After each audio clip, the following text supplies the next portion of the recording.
you so much for joining. And it is my pleasure to interview you. You are a person who got 20,000 views on a JD. Really a different level of thing, because I cannot imagine that happening on LinkedIn, because LinkedIn is, conservative, community oriented platform which do not support virality. It is so much learning I can gain from you. And also you are a supporter of resume. You are trying to help people with your pen. And I am against of resume. I just hate resume. So it would be interesting to have both people's perspective, and I would encourage a debate between us. I will try to be as respectful and straightforward also. And I encourage you to be straightforward and critical and truthful, and just speak your mind, whatever comes to you. I want to know you and your journey and your best experience, your worst experience, and then we can move after. So I have more than 30 years of work experience. I started work Wow. very early, even before I graduated. Mhm. When I was growing up, I went to a very good school. It is called St. Joseph's. That's where Rahul Dravid and who's the cricketer, Robin Uthappa, all of them, lots of sports people, but they were also known for very good academics. My batch, Mhm. especially, was very competitive. But while I was studying with them, I realized that okay, if I have to compete with these folks, I don't stand a chance. So I have to get into the work pool before them. So what I did is I looked at what are the ways to start earning before I complete, before they get into the work stream.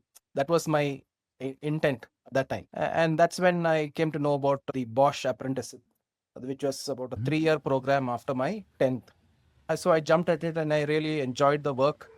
It was working with your hands, working on machines, building stuff. It was an automotive Mhm. industry. So I worked on different kinds of machines for almost 10 years. I was there. I thoroughly enjoyed my work because your work is something that you feel, you touch. And they used to make these fuel injection equipment, right? So every time I saw a Mhm. tractor or a tractor, especially because the engine is open, you can see all the parts inside. So it would give me a lot of pleasure to go and see the fuel injection side of the thing. That was what was being Mhm. made in our factory. And say that, okay, I may have touched that thing. Look at it work. Look at the power that it's able to generate. I took a lot of pride in my work. And then after about 10 years, I realized, okay, and that was when the IT boom was happening. So then the Mhm. money bug hit, right? But at the same time, I wanted to know, okay, what else can I be doing? Right. And there was a lot of appreciation for the way that I wrote stuff. So people used to like my writing, but everybody wanted experience, and I had only mechanical side experience. So give me a chance. So what I did is I joined the call center. I specifically looked for call centers that had a career path, right? So when that is something I would advise your listeners, right? Look at Yeah. organization, have a career path so that you eventually can get to something that you like to do because you're going to do it for a long time. So I joined AOL as a consultant, which was basically taking calls. I joined the tech stream. And while I was taking calls, I had to also show my ability to write to the team, right? So what I did was I would create newsletters on my own about some new kind of solutions that I overheard on the cab on its way back. It eventually reached the people who were looking for writers, and that's how when their positions opened, I didn't really have to, um, you know, uh, s-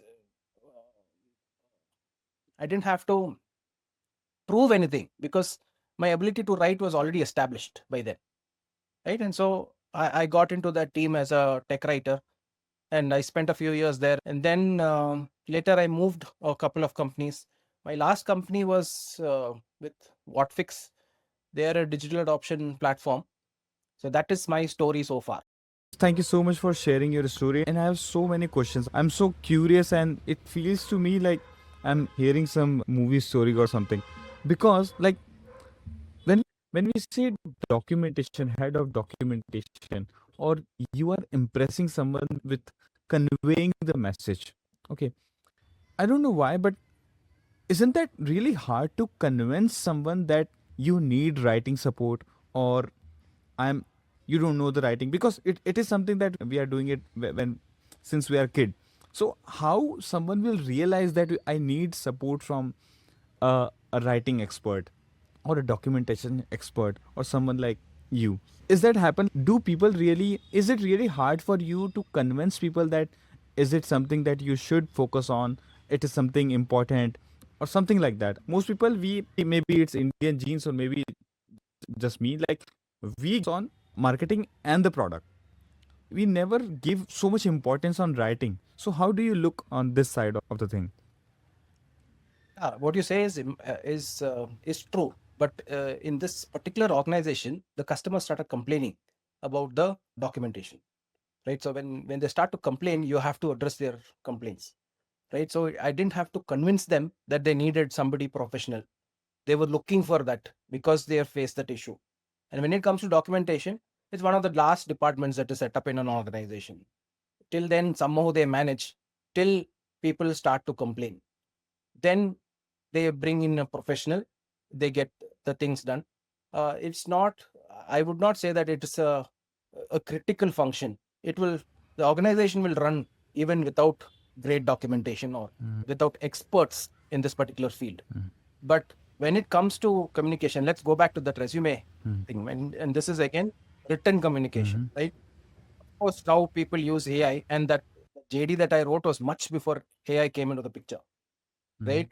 When you, as a candidate, approach me for a writing related profile, I would want to evaluate you even before I talk to you. You know why? Because some people or many people don't write the way they speak. Some people are very good with speaking, right? So, and the moment you talk to them, you are impressed. But as soon as you see them write, it's a world apart. You say, okay, he's making so much. You don't have to spell out words when you say it, right? But his spelling is miserable, for example, right?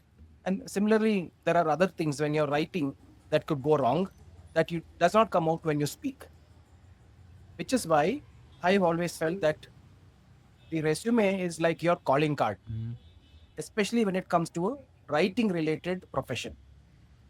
So if you're not able to describe yourself, how are you going to describe my product? How are you going to write about what I want you to write about?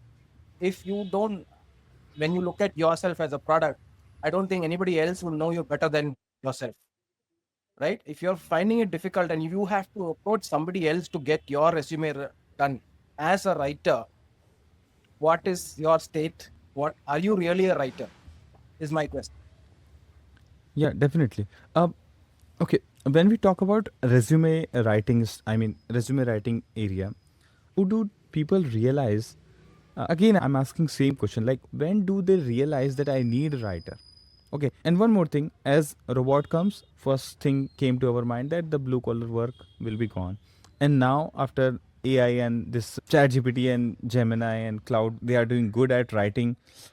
How difficult it is, like the first stage is already that how to convince people that they need a writer. Okay, and second is now they have AI, so they already have some partner. So how most developers are getting scared because they won't get work. How do you survive, or what motivates you, and how people you are continuously getting business, and how do the people realize that they do not, they need Nibu, not just AI? Like how this system is going. I'll give you one more example, right? So just like that particular JD that I wrote another JD for another business unit, right? Somebody saw that JD, came and applied for the position, and this is being told to me by the head of that department. This particular instant, he saw the JD, he came, attended the interview, did not make it, right? And then when he was going, he said that resume was written for me, right? I may not have got it, but I will never forget what was written in that JD. So that is the kind of emotion that people who can write well are able to evoke. Show me AI that can create this naturally. So somebody, now when you're creating something using AI, you have to tell it how it has to write. Correct. But what I did was, nobody really told me I wanted like this. So that came out originally, and that was a reaction to something that was written. AI, I don't think AI will be able to match that. Even if it matches, it will only be a copy. See, I believe that we are far superior, and we should not even feel that it is a threat. All right. Absolutely. Thank you so much for encouraging all the developers, because in developer communities, we are very scared, like after Cloud Code and Cursor AI, though they are expensive, but still to the work they are doing, I can relate to it that it cannot think. I have to give direction and I am the one who is imagining things. Okay. It is just following my orders like a junior or assistant. I don't know how, like, in a day, 5 times I feel scared and 5 times I feel motivated that I do not have to worry about AI. It's a mixed feeling every day, come and go. All right. So I am sharing my screen with you, and we are going to have few segments, and each segment have some questions. And okay, before that, sorry to disturb the flow, but I want to ask this because as you are saying that the resume must provoke. And I do agree with this completely because most resumes are flat. That is the only reason I hate resumes.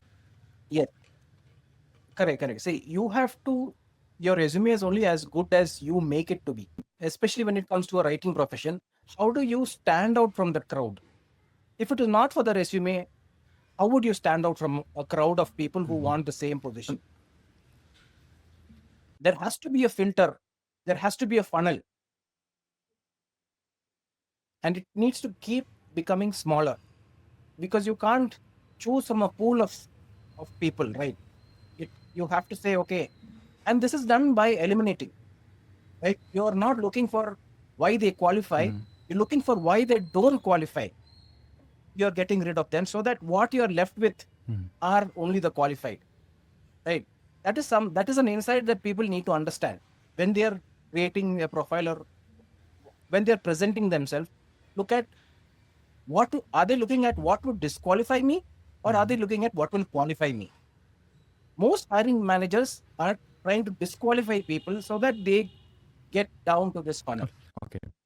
I was always curious, like, how do you know that you're a good communicator, or you're a team player, or you're a leader? Like, who actually gave leader? So first is how do you quantify it, and second, how do you know that you are a leader? Like, what you have done in the past. And second thing is, this is related to flat resume. And the second thing I want to ask is about filtering. Let's say I have created the most amazing, provoking resume by by taking help from get filter out with ATS, because ATS do not read and it does not have sentiments. It just match the keyword and replace the people. What is your opinion on that? In your opinion, do you want to get hired? Then don't depend on the ATS selecting your profile. If you want to get hired, Oh. you have to bypass the ATS, which means that you have to use their referral system. You have to get yourself in front of the hiring manager outside the ATS. Correct. Which is where LinkedIn comes into the picture. Which is, you connect with somebody, explain the problem, and ask them, are you willing to refer me, or try and build your network in the meantime.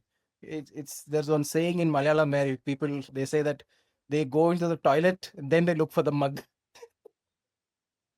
It's very funny to hear it in Malayalam, but that's what is happening in It's in not the just in Malayalam, actually. It's not just in Malayalam, sir. It's in all. Okay, and second thing, what do you do when people just wrote I'm a leader or a team player? Like, how do you see that? you have to quantify it, right? What makes you a good And leader? What did you how do they do to can do become a it? good leader? You have to describe what was done. See, for example, when you say, I have contributed. See, as a support function, it's very rare that you will find numbers attached to it in documentation. But I have added numbers very specifically by doing stuff that involve numbers.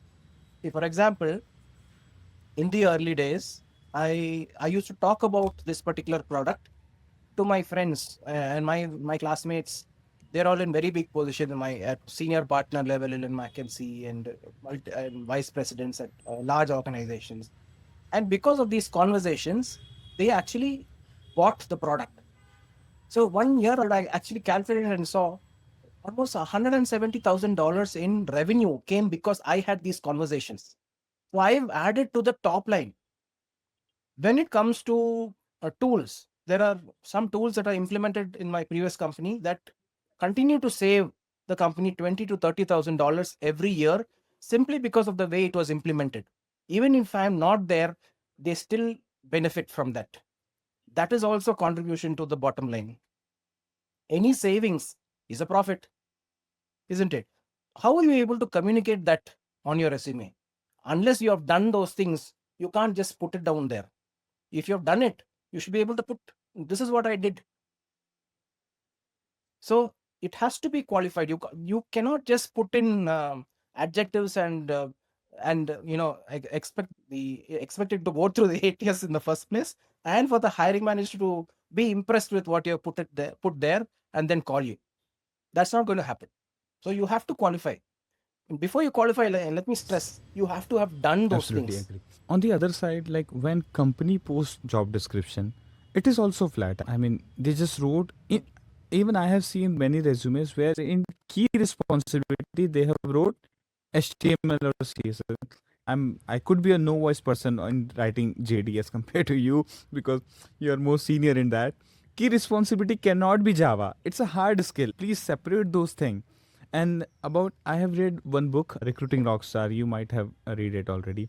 So in that they were hiring someone who can do boat in a very adventurous or adrenaline places. Okay, so they have given this newspaper ad that whoever like adrenaline rush, they can join the company. So they are promoting the culture. So I was once calling a HR and I asked them, "What do you do for culture matching?" They said, "We just get the vibes." I was like, no, I'm asking you what you put to that. They do not have. The first thing is the JD is flat. The second thing is they do not know the culture. So how do they define it in the JD? Like candidates are copy pasting AI resumes. The HRs are also doing copy pasting the JD. How do you see that? Like what's the cons or what could be the pros for them? What is your opinion on that? See, just like the candidate is expected to work on the resume, hiring companies should work on the JD, right? So that is something that I have done and I have learned on this journey of mine. I'll give you an example. So I hired a lot of interns. That was the way of, because it was a new product. The tools that we were using also was new. The process also, it was catered to the way that we needed to create content. Everything was new. So it didn't make sense for me to hire somebody who's being used to another system, another tool, because anyway, I have to teach all of that to this person as well. So it just made sense to look for people with great communication skills and teach them everything else. But the challenge with uh, creating a JD for an intern is volume. Everybody wants a job, correct? So what I did is I introduced a test in the JD, which people who are not good with communication, they will search for it. Like I will send you a link to that particular JD that I created. But that brought down the number of applications big time. Even if you put it through AI will also not, unless you give a very specific prompt, it will not find the kind of errors that are there in that particular JD. And this I did even without much before AI was there, right? So you have to be creative about how you are hiring. Just like you expect candidates to be creative about catching your attention, you have to also be that much creative to catch their attention and communicate what that role is all about, right? So you can use this process itself to filter candidates. You have to be creative. You means HR and founders, they have to be creative. So for HRs, because creative things cannot be put in the OKRs. This is what I believe. Okay, I have very less experience. So so creativity cannot be imposed in OKRs or goal or whatever they. How do like most of the time we give HR the goal that you have to fill the job in these days. Okay. So there is no creative goal in it. How do the HR will realize that I should be creative about it? Like at which point they should think that if I'm not creative, I, I won't achieve this goal. What founders should give the goal to HR so they force creativity on themselves? The creativity is one of the solutions, correct? But what is the objective there? So, for see, the problem with recruiters that I have worked with, some of the recruiters at least, is they don't take the pain to understand what this position is all about. They'll have some vague idea. They will ask a few questions, and they won't really go deep and understand. Okay, what is this person really looking for, or who is this person really looking for? That is what they have to understand first. Now, how do you communicate that to the whole world? So that what is your intent? Do you want a small set of very, very, what do you say, precise candidates, or do you want a large pool? Some hiring managers, they want a large number of profiles for any position that they put out. Others are very specific. They want Hmm. only five, but very good five candidates, right? So you have to understand what the hiring manager is looking for Yeah, first, which is absolutely. not being done in many organizations. That is why you have flat JD. When it comes to creativity, see what are other ways. One is you have to understand what this person is looking for. Second is, how do I achieve this? How is this being done so far? Correct. If the method works, then follow that method. But if you want to do something differently, then definitely what you are doing currently is not enough. Okay, so you were saying that the HR or the recruiter manager should first learn and prepare the JD. They must know everything, like what kind of candidate we want to know precisely. Okay, so do you propose any workflow? See, when it comes to workflow, I cannot really give you a template as such. As HR, you have to understand what is your role is making sure that that particular position is filled not quickly but well. Correct, because you have both false positives and you have false negatives. And I am one of those people who believe that your false positives are keeping your false negatives out of the systems.